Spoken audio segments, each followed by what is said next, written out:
Home improvement fraud was one of the top 10 scams in the U.S., according to the Better Business Bureau, and several elderly Lafayette residents recently found themselves victims of the crime. News 18's Samantha Tiki reports on the growing problem of home improvement fraud in Tippecanoe County.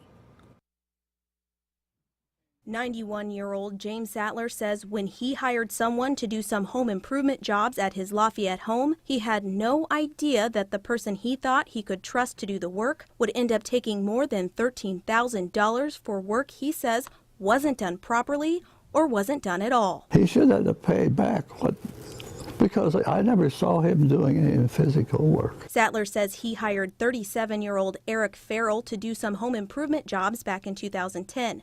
Sattler says he considered Farrell a friend and shortly after hiring loaned $5,300 to Farrell for a surgery Sattler says never happened. He is taking advantage of other people's efforts. But Sattler is not alone. According to court documents, Farrell faces 6 felony charges after prosecutors say he defrauded several elderly people out of tens of thousands of dollars. One of the reports says in May of this year, a woman told police she believes Farrell went through her father's desk, discovered he had $10,000 in his checkbook, and then gave the 92-year-old man a bill for that amount.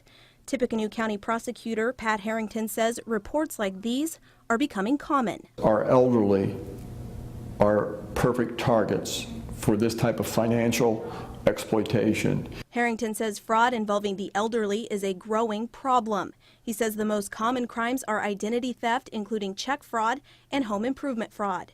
And he says the people defrauding play on the emotions of their victims. They befriend them and they earn their trust, and then they begin to exploit them financially. Harrington says a warrant has been issued for Farrell's arrest. He says Adult Protective Services is working with the Area 4 agency to spread awareness at community events and assisted living facilities to prevent criminals from preying on the elderly. I think he was just collecting as much as he could, as fast as he could. In Lafayette, Samantha Tiki, News 18.